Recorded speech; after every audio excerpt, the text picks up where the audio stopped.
about finances and how to deal with finances and building better relationships with finances. I think there was a statistic that I read. I don't remember exactly where I read it, but that next to infidelity, finances is like the number one thing that causes couples to get divorced. Isn't that crazy? Just about money. It's just about money. And I've asked our assistant pastor, Brother Corbett, to take about 10, 15 minutes to share what I call the open hand policy about finances. And since I know the later we get in the evening, the more tired we get, the more or less likely we are to pay attention to anything that I'm saying, I'm going to ask Brother Corbett to come up first while everybody's fresh and excited. So I've asked Brother Corbett to share this concept of finances about the open hand policy. He shared this, I think it was a few years ago. He presented it to the church for the very first time, and then he made mention of it to us again maybe like 8 months ago or something like that, or here recent. And so I've asked him to take a little bit of time and review that open hand policy with us. So let's welcome up our assistant pastor, Brother David Corbett.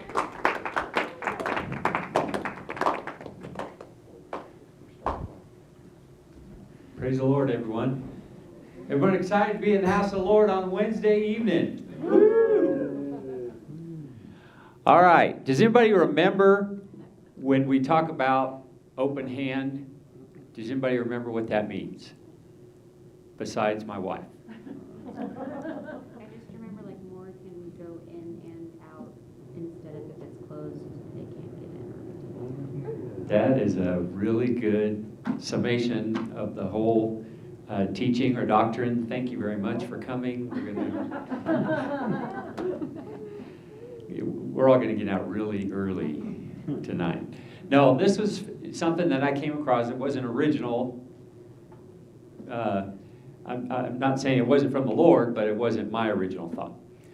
And I came across this several years ago, and it's really a whole attitude about how to treat our finances. We say that everything belongs to God anyway, but I know that there was a time in my life where even though I knew it belonged to God, everything that came into my hand, I was holding on to like this. This is mine, you gave it to me, it's all mine, I have the say over it, I get to make the decisions over it, and I still paid my tithes, but it was kind of, squeezing it out and paying my tithes. I was faithful in my tithes, faithful in whatever offerings came along, but everything else, boy, I'm holding on to like this. Don't ask me beyond tithes and offering because this is all mine. If it comes into my hand, it's mine. And so the concept that I really began to focus on was centered on the verse, Luke 6 and 38. And Jesus said, "Give, and it shall be given unto you, good measure, pressed down and shaken together and running over, shall men give unto your bosom. For with the same measure that you meet withal, it shall be measured to you again." And the part that I focused on was that first word, give. There is no quantification. Is that a President Bush word? Quantification? There is no quantification or quantity associated with that word. It just means give. Well, give what? Give how much? Whatever's needed. Now, here's where the devil speaks into my ear and says, well, if you're just giving whatever's needed, there's always a need somewhere around you.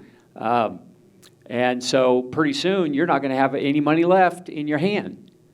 But the way that I found, I don't know if you guys have found this out in your life, but the way that I found out in my life is God did not choose me personally to save the entire world.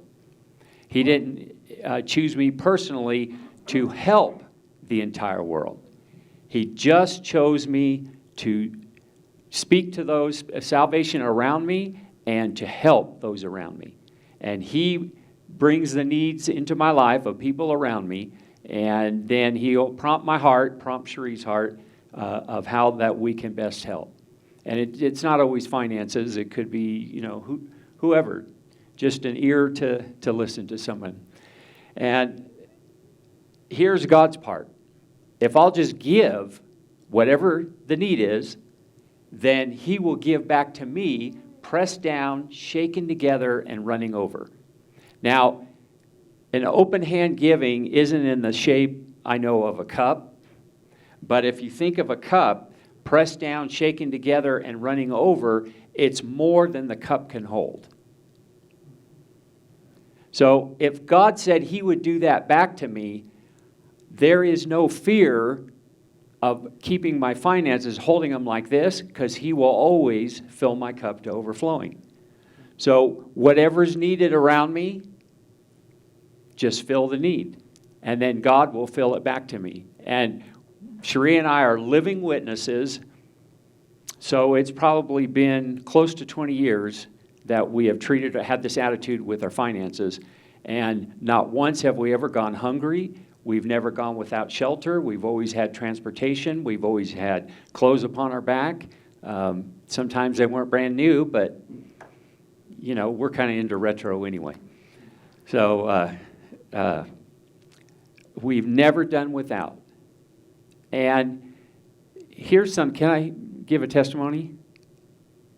I'm going to give a testimony. The part that Brother Hal probably was going to talk about, and that is when he came and spoke to Shine, Brother Hal and Sister Jeanette talked about keeping track of your finances. And so Cherie and I have kept track of our finances through an accounting software program. It's a popular one, QuickBooks. We used it for our business for several years, and we use it for our own personal finances. And if I go down and I get a coffee at Loaf and Jug that is in my refillable mug and it only cost me $1.07, I ask for a receipt and I log it in QuickBooks. And so we keep track of our finances down to the penny. And if I give money to Cherie to go out and do shopping and this and that, she writes it down on the back of the envelope to the penny and turns in all the receipts. You say, why are you being so particular? Because we want to see where all our money is going. That's the whole point of what Brother Hal and Sister Jeanette talked about, because it's easy to lose track of your money. And then at the end of the month, you say, I spent $75 on coffee? You're kidding me. And I'm not talking about going to Sam's and buying the bulk, Folgers. I'm talking about going down to wherever the fancy coffee place is, and I spent $75 on coffee. You can't believe how much that your money just kind of floats away when you're not keeping track of it. So having said all that, for the third time now in the last 12 months, I got to calculate it out. Every once in a while, I'll sit down and I'll do an audit where we at with all of our cash. And cash that comes in, cash that goes out, we keep track of it to the penny. And today, added it all up, we were over $326. I said, Cherie, where does this money come from? I don't know where this money come from. We're keeping track of it to the penny. But we began to pray and ask God to multiply our finances. Now, it's either elves that's putting it in our safe at night, but if I believe in something like that, why can't I believe in the supernatural power of God that he's multiplying our finances? You say, that's silly. I mean, really? You just have cash show up and it's unaccounted for? Thank you, someone, whoever did it. If you're sneaking into our house at night, you better knock on the door, though, because we live out in the country and we have shotguns. So let me tell you the story about raccoons. Anyway, you can't go wrong holding your finances like this. If you hold it like this, it's hard to put anything in, as Sister Eva said. But when you hold it like this, God can put all kinds of things in, pressed down, shaken together, and running over. And he can multiply your finances out of thin air. So apparently, that's our testimony, because that's what happened. 3 times in 1 year, we went to reconcile everything we had, and we were over, always in our favor. Praise the Lord. Thank the Lord. Brother Thomas.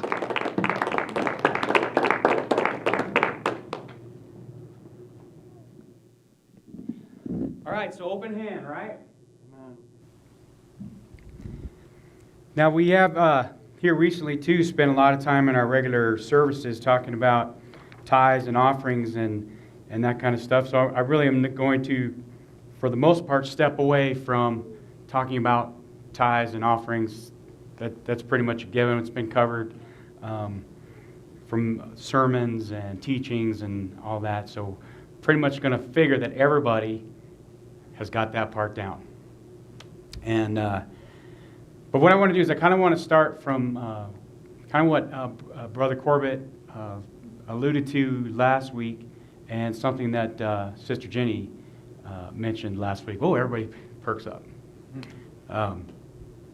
And that was about a standard of living. And Sister Jenny kind of, I don't know if you remember what you said. Why don't you go ahead and, I didn't ask her if she would share this, so she's a little caught off guard. I think I said something to the effect of it's not just society's standards, that there's a piece of pride and ego that goes into that I have to have the best of everything and something to that. Yeah, something to that effect. You guys remember that? And Brother Corbett was mentioning how when he was a young man growing up, they only had one car, and they used to have to drive his father all the way to San Jose. Do you guys know the way? Sorry.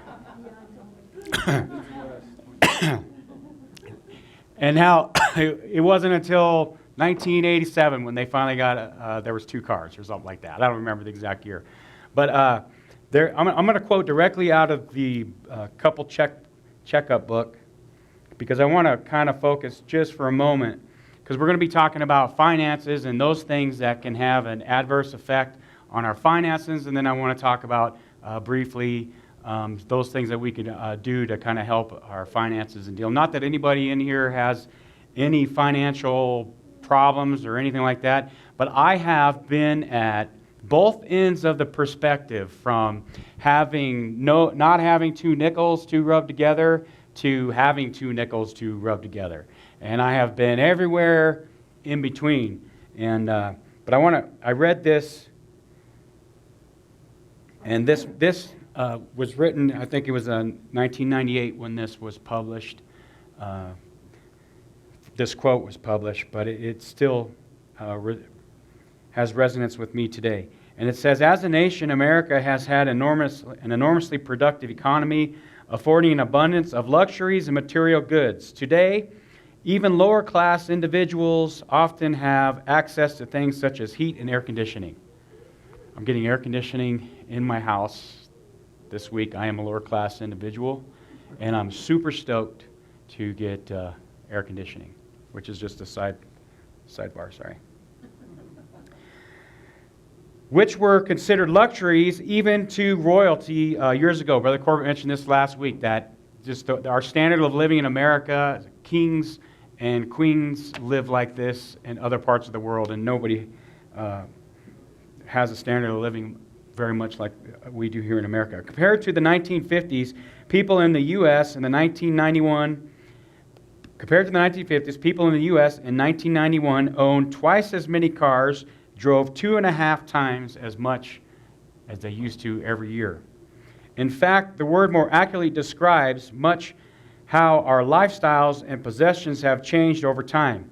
We drive more vehicles, we spend more time at work, we watch more television, spend more time shopping, produce more garbage, consume more fossil fuels, spend more money, and have more debt than any other generation in history.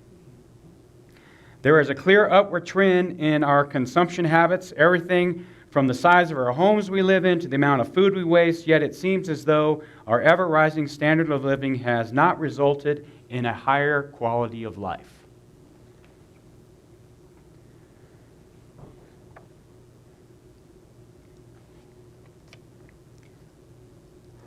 And then I'm going to skip down and read this other 2 paragraphs.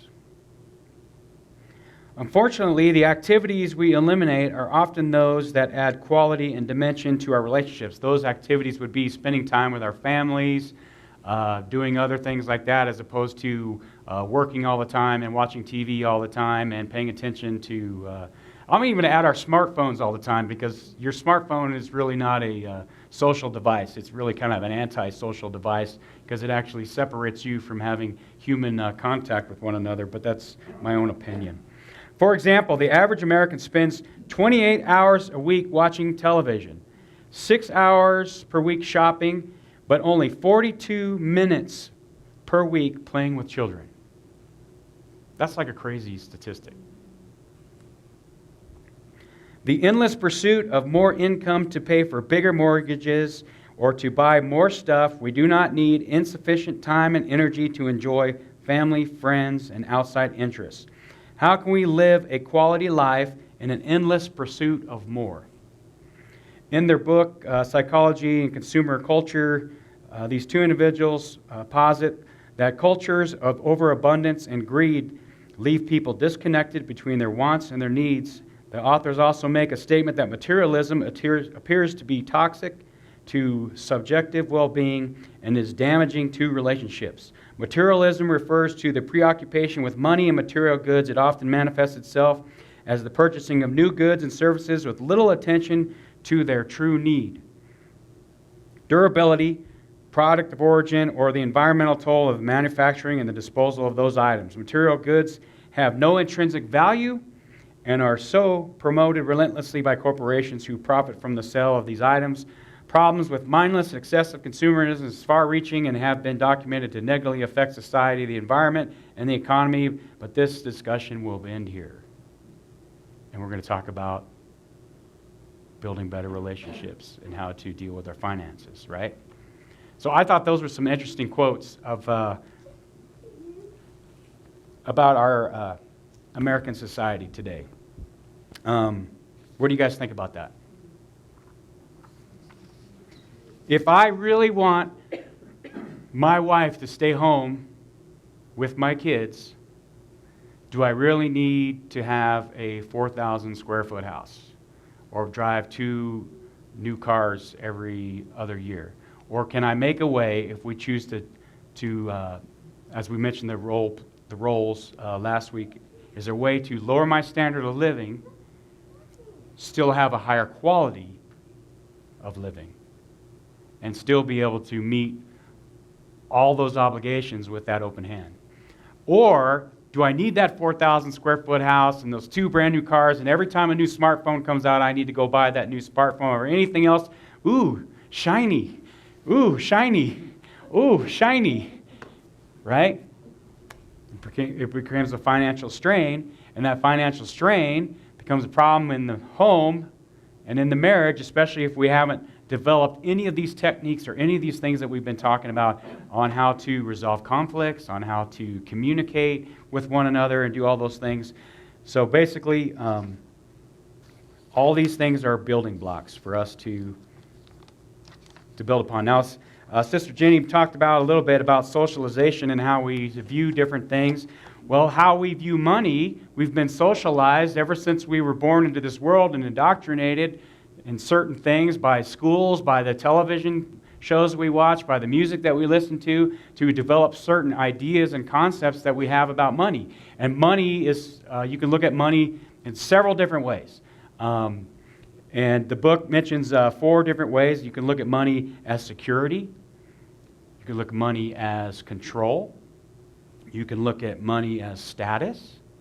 You can look at money as enjoyment, right? Money can represent to you a myriad of other things. So I have this little exercise that we're going to do to help us examine what money means to us. And so I'm going to pass these out.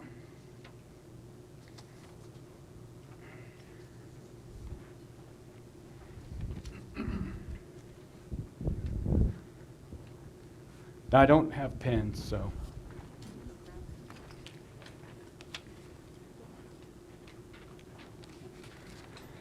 Now, I'm also going to say here that there's no right or wrong way to look at money.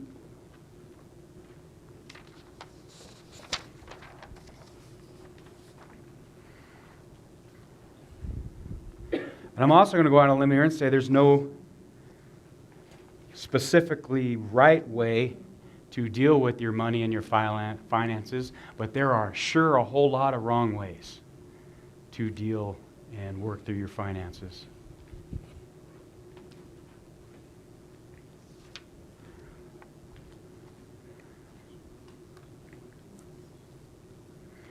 So just go down there and, I look up to those people who have been very financially successful. I agree, I disagree, I'm undecided, I agree, I strongly disagree. Remember, the key to all of this is for us to be as honest as possible. Honest with ourselves and honest with our partners whenever we have a conversation about it.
How are we doing? Everybody doing good?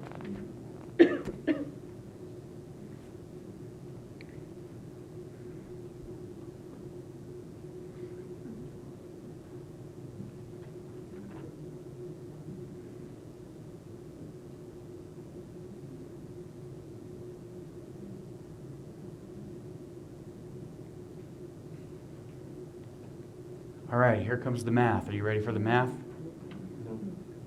No, not yet? Okay.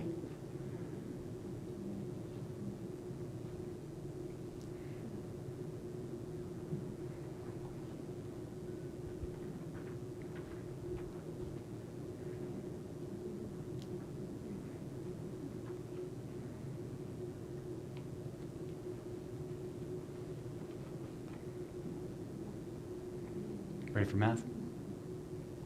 All right, here's the math. Add the items 1 through 4.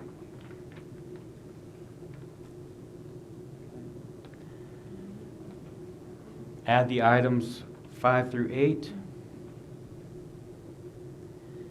Add the items 9 through 12. Add the items 13 through 16. So that's 4 separate addition problems. So you have 4 separate segments that you're adding together on your sheet of paper.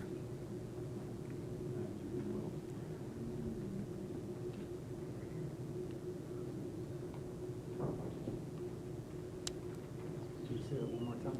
Yes. 1 through 4, 5 through 8, 9 through 12, 13 through 16.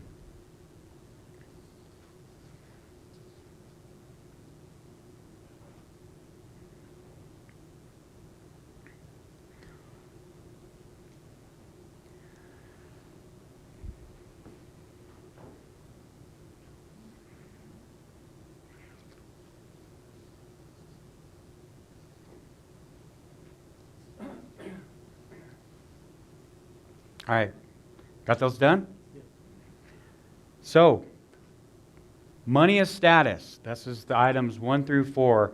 If your total score is 17 to 20, then this is very high and of importance to you. Money represents status to you. Items 5 through 8, money as security. If you have a score of 13 to 16, then this is of high importance to you, that money represents security to you.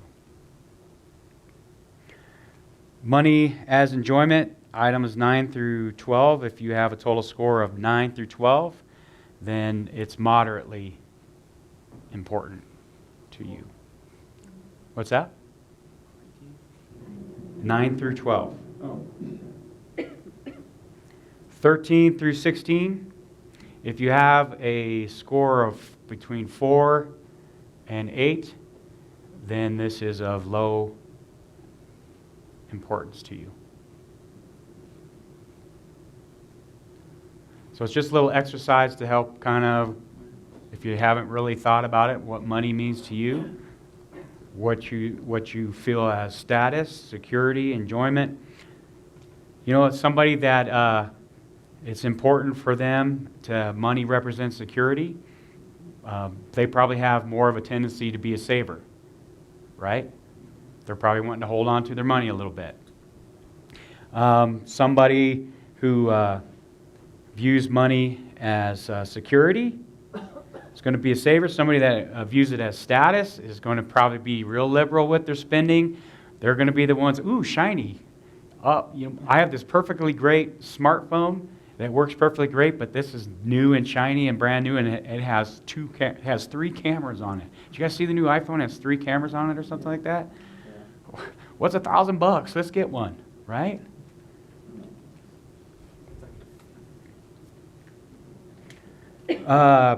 Power, control. This is somebody that probably wants to be very independent with their money, wants to make sure they know where all the money's going and what's being done with it. Enjoyment. This is probably a spender. Man, it makes me feel good to spend money, right? Not only on myself, but I feel good when I spend money on other people, right? And I would think that when I was looking at this, and I kind of took this quiz myself, if I would have took this quiz, let's say 6 years ago, my ideas and concept about money is different than my idea and concepts about money today. So it's ever evolving, it's ever changing. So it's not necessarily right, not necessarily wrong, but it's ever changing. The former season of my life, I could see a whole different perspective on the way I viewed things than the season of my life that I'm in right now. And it is from this side of the perspective to this side of the perspective. It's like night and day.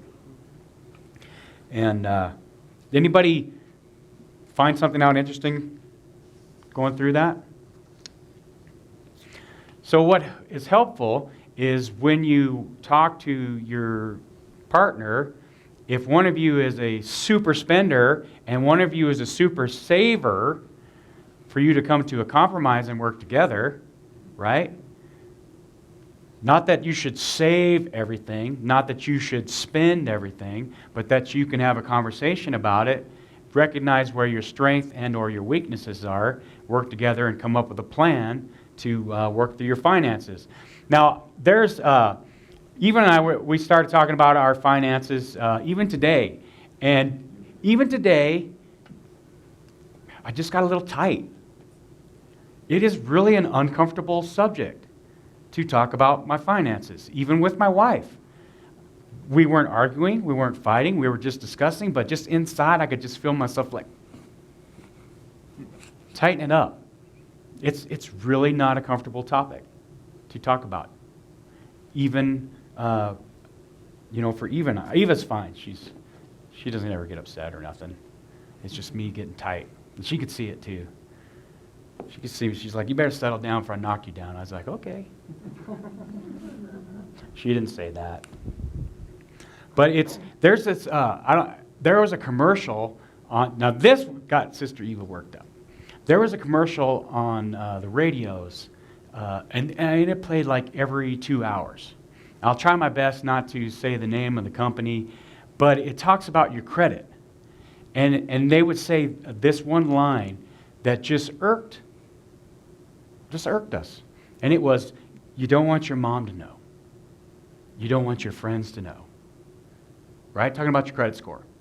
And then they go so far as say, you don't want your husband and your wife to know. And he was like, really? What are you trying to teach that I'm going to go buy this car and not talk to my wife, and I'm not going to let her know what my credit score is? You guys remember? Oh, I kind of gave it up who it was by saying car, but you guys remember that commercial? You know, let's not come together as a family unit. Let's be separate, right? Anyway, that used to just irked us all the time. Brother Hal was going to come out and talk to us. He had a previous engagement this Wednesday, and just pray that they have a good time and a good trip, and was going to talk to us about compound interest. And do you guys know what compound interest is? Brad, you want to define it for us? It's interest that's added upon interest. So if you invest $3,000 at 10%, at the end of the year it's $3,300, and then there's another 10% on top of that $3,300 the following year, so it's compound interest. Very good. So he was going to talk about that, and but I want to focus for just a minute on budgeting. And when Brother Hal and Sister Jeanette came out and they talked to us, how many all got a budget? You don't have to raise your hands because it's not comfortable talking about our finances. Don't raise your hand. We don't want to know if you run a budget or not. Brother Corbett has already admitted that him and Sister Cherie count every penny. I don't count every penny. I got to be honest with you, I don't. But that works for them. That doesn't work for me. Doesn't mean that the way I do things is wrong. Just means that we all are different. So we all have to find different ways of making things work. But budgeting is basically not cutting out the things that you want to do, not cutting out the things that you want, but it's basically actively deciding where your money is going to go and what you want to do with your finances, basically is what budgeting is. And like Brother Corbett had mentioned, the easiest way to set up a budget is to take a time period. Let's make it simple, roughly a month.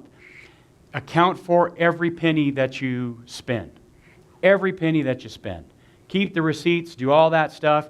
Then you also make an accounting for every penny that you make. If it's from your job, if it's mowing the neighbor's yard, whatever, every penny that comes in that you make, and it's versus every penny that you go out with. And that's how you, the simple way of setting up a budget. When I first thought of this lesson, first of all, I thought, what am I going to tell anybody, teach anybody about finances? I mean, I'm just a snot-nosed kid. I don't know squat, you know. It was mentioned a few weeks ago. If we want to know about finances, let's talk to the money guy. Let's talk to Brother Hal. Brother Hal can get up here and just, tell us all about money and what it's all about. But the thing that came to my heart or came to my mind was you've got to live within your means. If there's anything that you would learn from me, not that anybody doesn't always know this, you've got to live within your means. You've got to live with what is in that hand that you might open. Okay? And I saw this in my head, and so I'm going to draw this down, write these formulas down about putting a budget together. I'm not sure about my penmanship and or spelling.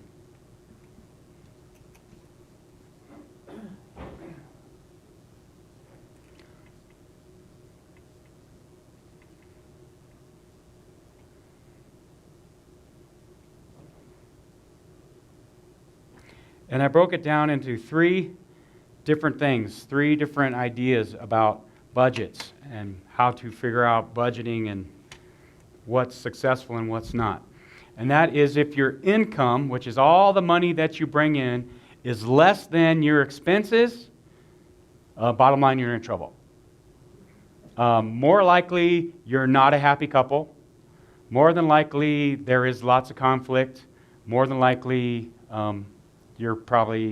this might be a marital issue, possibly. Just going out on a limb. Second, your income is equal to your expenses. To me, this is also not an ideal place to be. Because if anything were to happen, and does anybody know that just life stuff happens? Just like randomly, like it rains upon the just and the unjust? Right? Like, I just bought brand new tires, and like 30 days later, I ran over something and they could not fix the tire. And so I had to replace a brand new tire. Just life happens, right? But if my income and my expenses were equal, well, now I just instantly moved into this category. But if my income is greater than my expenses, then it is more likely that I'll have less trouble, less likely to have problems so much based on this equation here. So my ideal place is to be here. My opinion. That's it. It's my opinion. It means nothing. My opinion is to have income greater than my expenses. I can do that formula like we just talked about and set up my own budget. So what kinds of things can affect these formulas? What's that? Emergencies. Anybody want to give me an example on an emergency? Flat tire. What's that? Flat tire. A flat tire. Tire replacement. Tire replacement. Daughter has broken ankle. Broken ankle. Okay, that is yes, but we're going to put that in there. How about for an emergency, there is a forest fire, and you got evacuated out of your house, and this whole neighborhood burned up. Natural disaster. That's a huge effect. Could have a huge effect on your income, right? Anything else? Loss of job. Could that affect your expenses if you lose your job? Or would that affect your income if you lose a job? Anybody ever lost a job? Don't raise your hands. We're talking about finances. It's not comfortable. What else?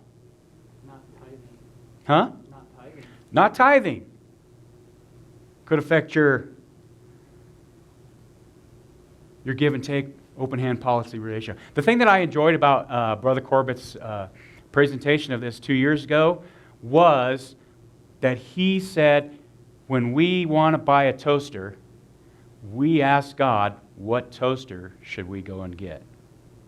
Do you guys remember that? You remember that, Brother Corbett? He used a toaster as an example because you would think that's a menial appliance. If I want to buy a $25 toaster or a $300 toaster, it's not that big of a deal.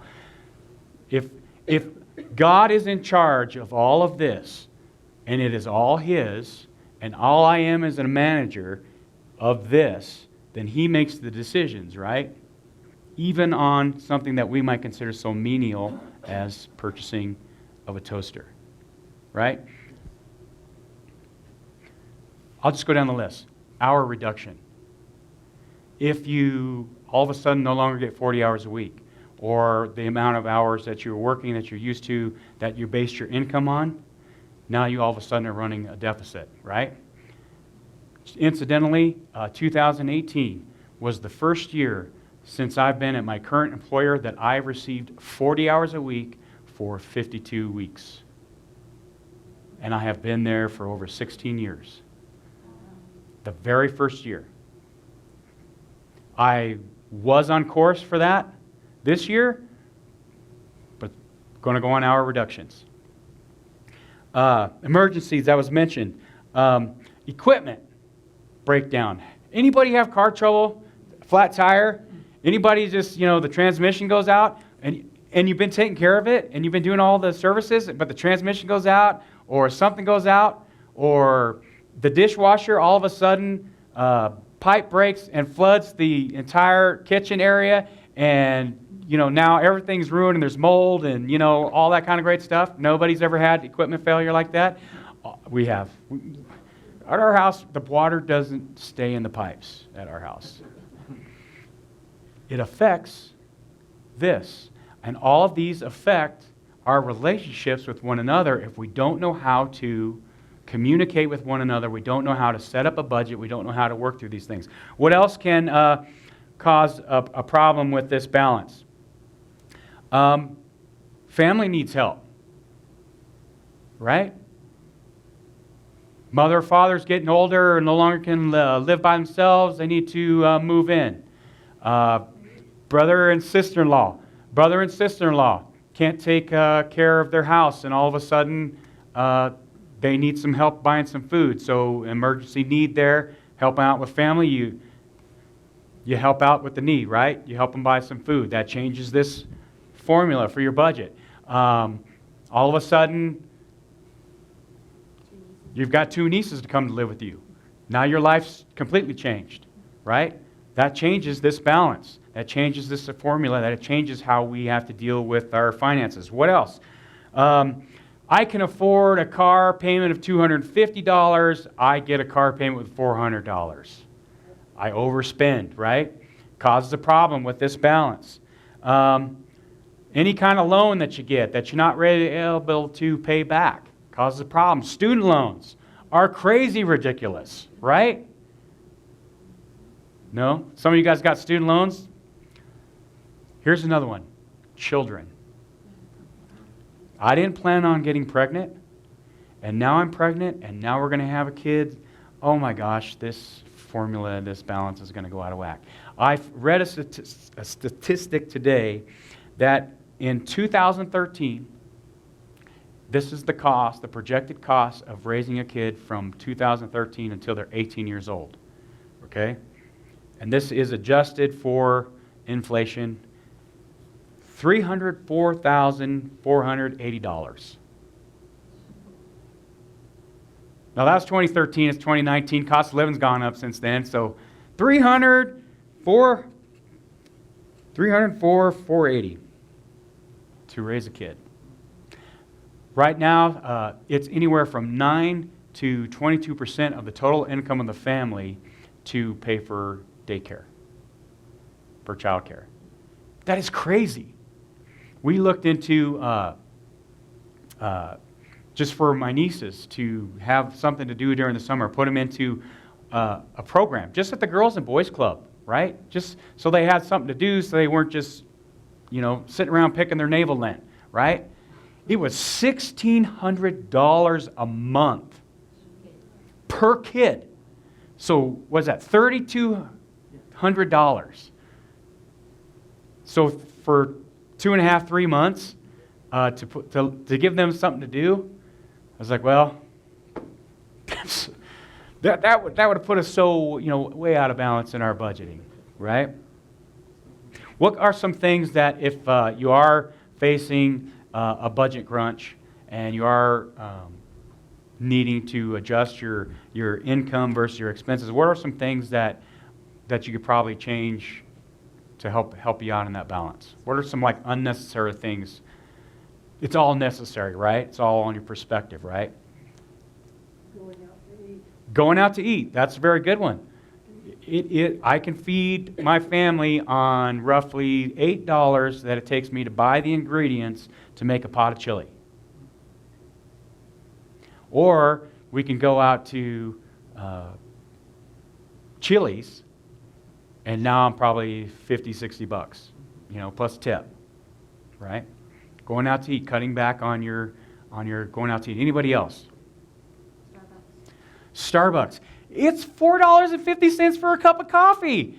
Did you know that 10 years ago, 20 years ago, that would be totally ridiculous to think about spending $4.50 on a cup of coffee. Now it's oh yeah, that's standard price. Well, if you just get the regular cup of coffee, it's only $2.40. But you got to get the little frills with it, right? If I buy a cup of coffee for $4.50 every day, and it's just one cup of coffee, it's just $4.50 every day, how much is that in 30 days? This is all math. Math is a beautiful thing. $140. Boom! $140 just on eliminating one cup of coffee every day. Having that cup of coffee at my house. Here's another one. Check this out.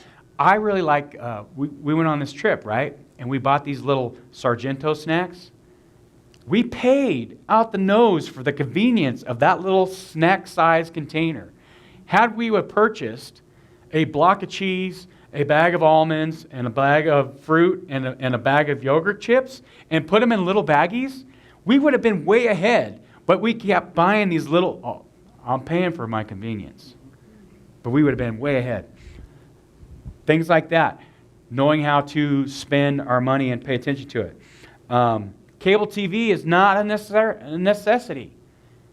You could get rid of your cable TV. Even I actually looked at trying to reduce some of our expenses by getting rid of cable TV. But our cable TV happens to be bundled with our internet. It was more expensive to get rid of cable TV and just keep internet than to have their base cable TV with internet. Isn't that like crazy? So we're saving money, but we still got base channels of cable TV. Because just internet. Now internet, you could say, well, internet's not that important. Well, Eva works from home. Our particular situation, internet becomes very important and something that we have to keep up. Starbucks. Okay, Brother Corbett mentioned that he's got clothes, but they're not necessarily brand new clothes, right? I don't have to buy brand name clothes. I can save money by buying clothes that don't have a nice name brand on it. I got a problem with clothes, by the way. I buy cheap clothes. I love cheap clothes. So much so that if I'm walking like at a Walmart or something like that and I see a $3 t-shirt, I'm in. I'm in. Most of my dress shirts, they're cheap. They're like super Omega on sale. I don't know what it is about it, but even I do this thing. We got this little game that we play. And that is called setting a threshold. Now, there's times when I'm a saver, and there's times when I'm a spender. When I'm a spender, look out. I mean, I'm ready to open up that hand and just let it fly. So we got this thing that we call setting a threshold. And what that is we come up to an item, and it's usually an item, I really don't need it. It's really not going to make me any happier. It's not going to make me a better person. And I walk up to that item, and I'll set a threshold price. That if that item is within that threshold price, then I'm going to get it. We went to Estes Park, and there was in the window, I have no need for this. It was a water feature that I was going to put in the backyard, and it was awesome.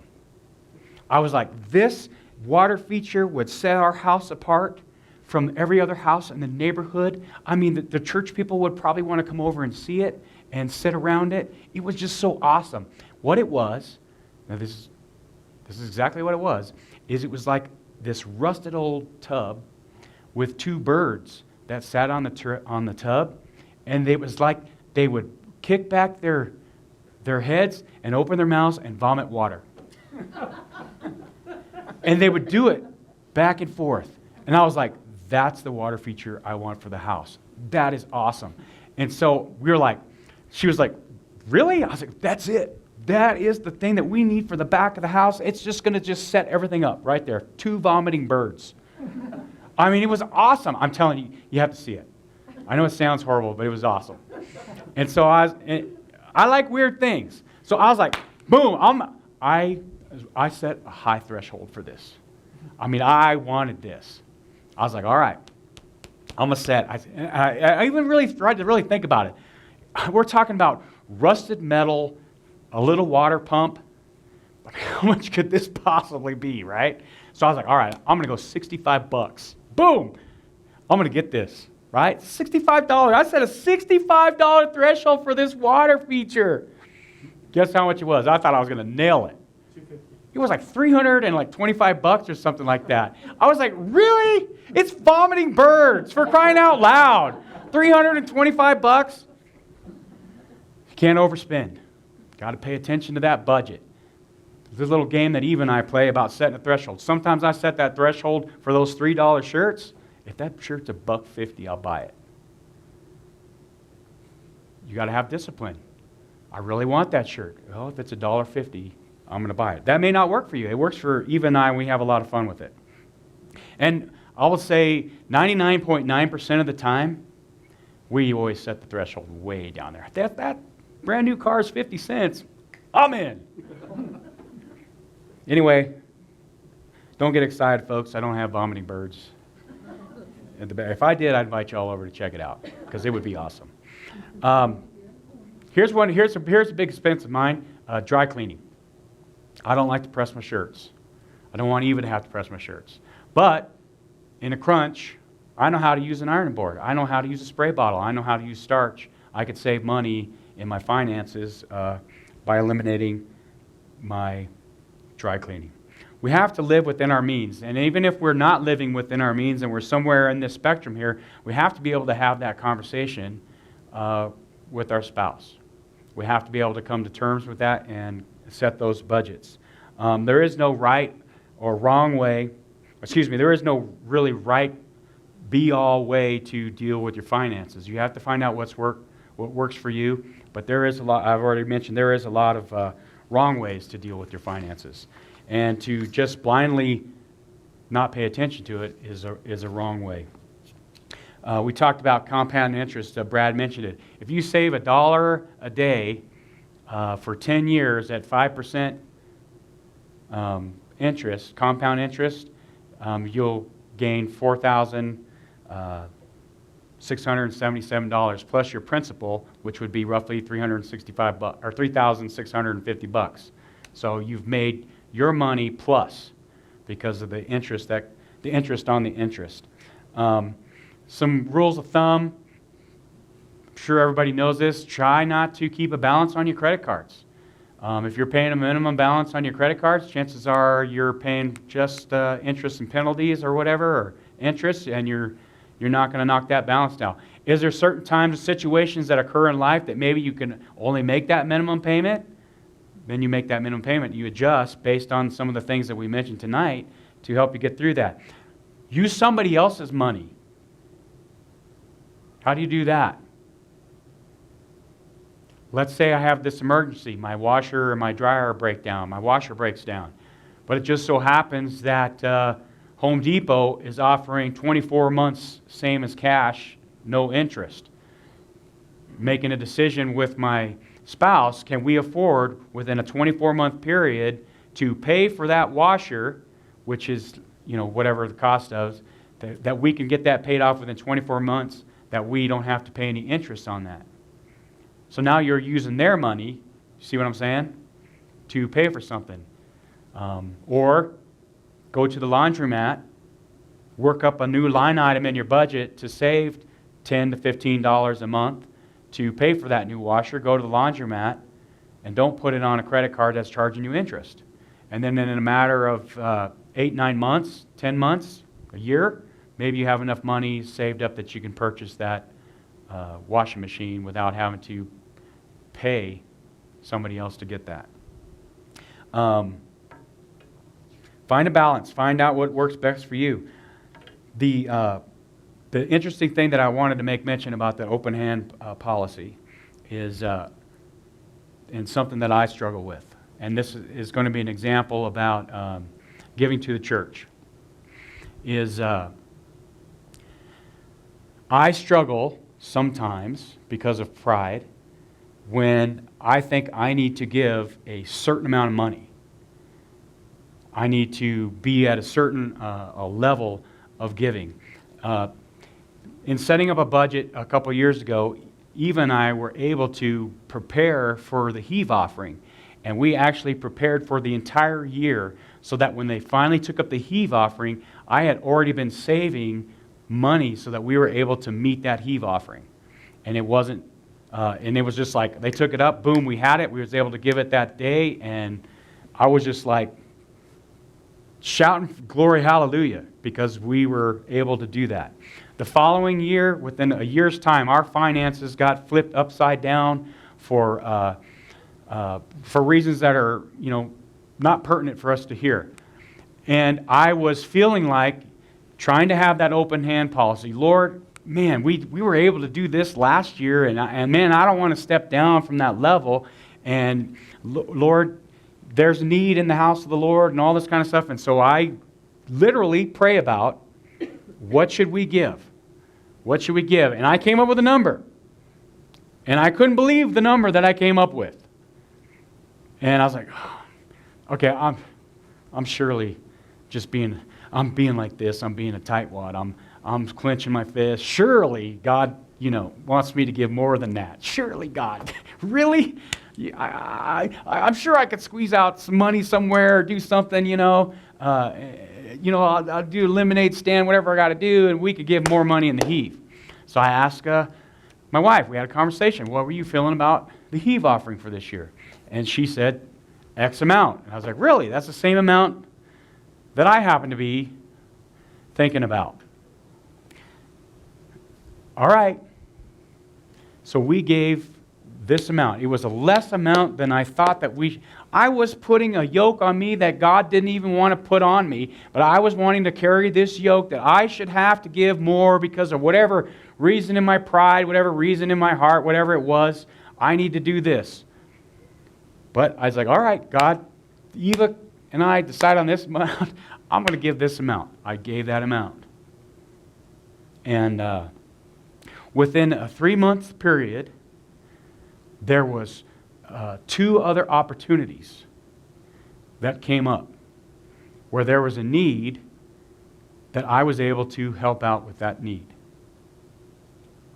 Had I stepped up to the place where I thought that I should have been and been who I thought I should be in my giving, I would not have had the opportunity to help in those 2 other areas. It's important to ask God. It's important to ask Him. And even if you think, for whatever reason, I should be here or there, be where God wants you to be. 5 things to help you in your finances. We're out of time. Number 1,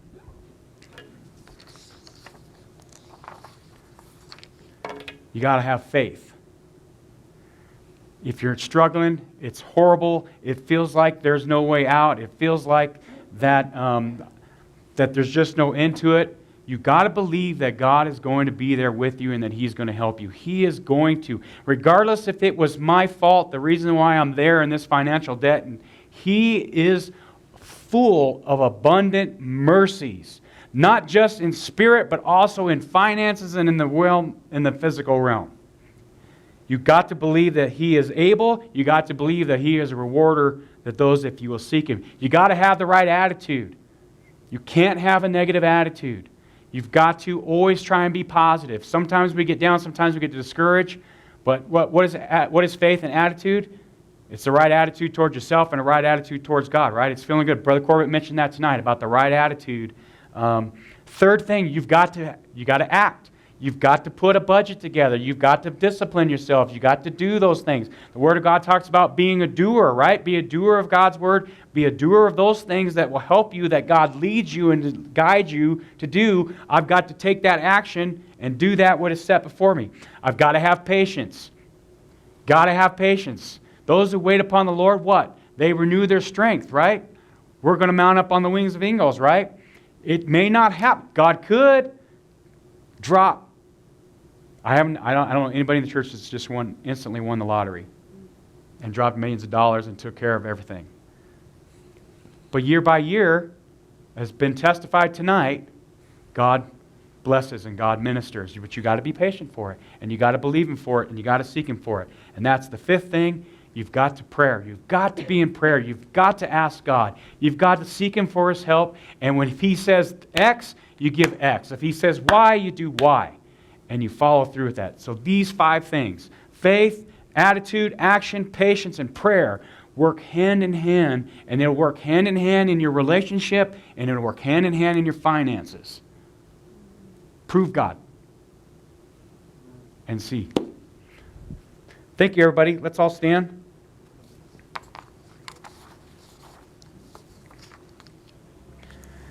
Last 2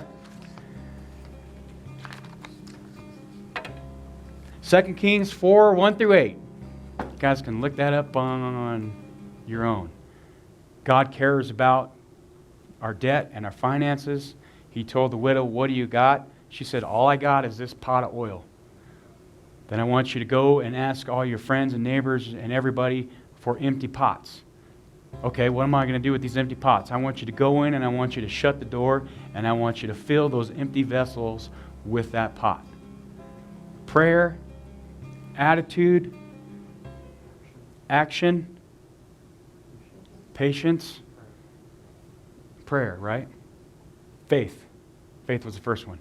Now, I always see the oil pouring out super slowly, so that's where I come up with patience in this story. Oh, gosh, it's going to take forever to fill up these pots, right? But the oil never stopped. When did the oil stop? When everything was full, when it was pressed down, running together, as in the scripture mentioned tonight. Then, seeking again, Lord, what do I do with all this oil now? Go and sell it. Take care of your debt, and now live on this. Think about that in your own time, the abundance of oil and vessels it would have taken to pay off the debt, and now a single mother and 2 children can live off the excess. Tell me God is not a great, merciful, and mighty, and wonderful God who cares about us, even if it's my own fault that I am in this situation. God is good.